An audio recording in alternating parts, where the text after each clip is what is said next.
Que doit-elle faire?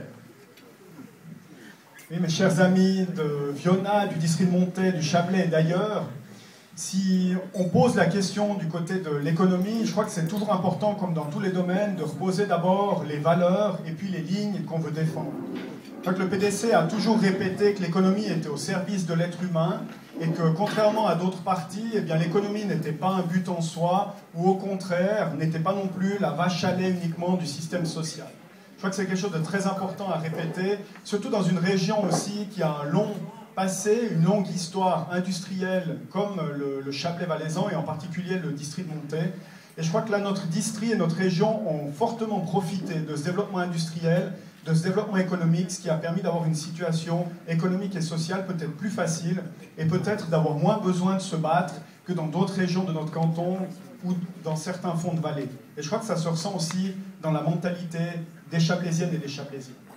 Dire aussi que l'industrie, ce n'est pas le seul élément, et surtout pas le premier élément qui fournit du travail aux Valaisannes et aux Valaisans, puisqu'on sait que les PME sont le cœur du tissu économique de notre pays et de notre canton, et que ce sont surtout ces PME qui doivent être aidées, et en reconnaissant aussi surtout le rôle social qui est joué par ces PME.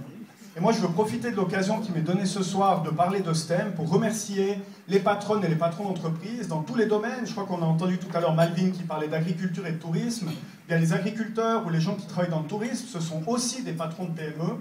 Les gens qui travaillent dans d'autres domaines, on a parlé peut-être l'énergie, c'est déjà des domaines un peu plus conséquents, et qui travaillent dans l'ensemble des domaines des PME, eh bien, je crois que les patrons, les gens qui ont un esprit d'entreprise, eh bien, ils doivent être remerciés, félicités pour ce qu'ils font, parce qu'ils permettent aux gens d'avoir du travail, et ils permettent aussi de créer de la richesse, cette richesse qui peut ensuite être dépensée pour aussi des tâches sociales et pour soutenir la solidarité qui est absolument indispensable dans notre pays et dans notre canton. Maintenant, pour répondre plus concrètement à la question qui m'a été posée, comment la Confédération pourrait soutenir les PME ou l'industrie, je crois qu'il ne faudrait pas s'arrêter à la Confédération. Ce serait la Confédération, le canton, les communes. Comment est-ce qu'on peut soutenir les entreprises? Bien, moi, je ne crois pas, comme dans d'autres domaines, à la politique du court terme. On a vu ces derniers temps aussi avec la question du franc fort qu'on a pris des décisions à très court terme, des décisions très rapides, de très bonnes décisions pour certaines qui étaient indispensables. Mais je crois que le plus important dans la politique économique comme dans d'autres, c'est de voir le long terme et de savoir où on veut aller. Et voir le long terme en économie, eh bien en fait c'est simplement, c'est pas forcément évident, mais c'est simplement créer des conditions cadres favorables. Et notre pays pour ça offre déjà des conditions cadres qui sont très favorables pour les entreprises. Je pense à des éléments qu'on doit maintenir, qu'on doit éviter de changer. Je pense surtout à la formation, qui est très très forte dans notre pays, où on est très fort, on doit toujours donner beaucoup de moyens à notre système de formation pour maintenir une main-d'œuvre qui est fortement qualifiée. Je pense à la fiscalité. Paulin pourrait nous en parler, comme il connaît très très bien le domaine, par exemple, qui est une fiscalité qui est attractive. Je pense aussi à la sécurité. Jean-Paul en a parlé tout à l'heure, Anthony également. Notre pays, si c'est plus le plus sûr du monde, eh bien c'est toujours le deuxième plus sûr du monde. Alors on peut toujours améliorer la situation, il ne faut pas relâcher la pression, mais il faut reconnaître aussi que pour une entreprise, si on vit dans un pays sûr, c'est quelque chose de très important.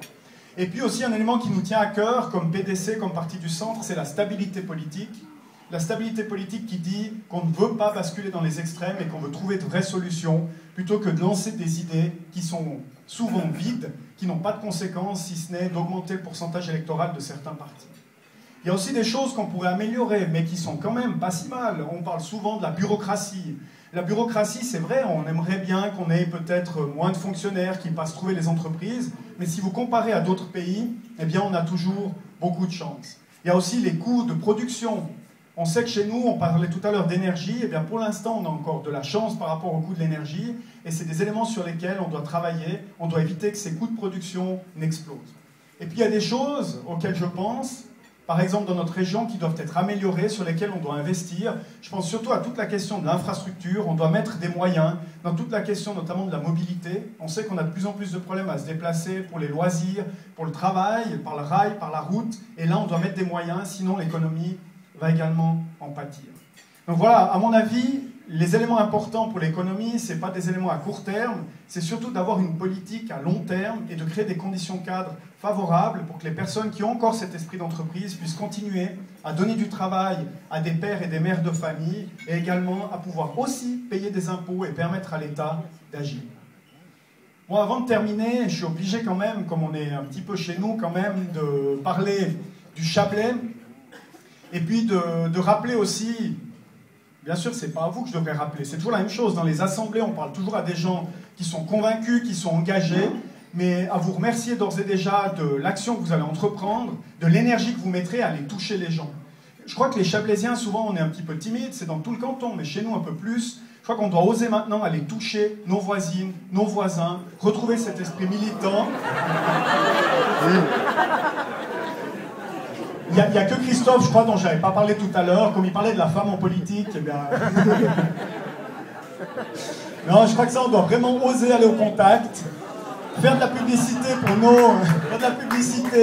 pour notre parti, oser dire que notre parti, c'est le parti qui défend les valeurs du Valais et de la Suisse, retrouver cet esprit militant, et c'est seulement à ce prix-là, en osant aller, en étant à nouveau fier de faire de la politique, en étant à nouveau fier d'être PDC, qu'on pourra faire en sorte que le Chablais, au XXIe siècle, reste un Chablais PDC, et qu'il puisse apporter sa pierre à un Valais PDC qui pourra encore durer. Je vous remercie de votre attention, de votre soutien. Vive le PDC, vive le Chablais, vive le Valais!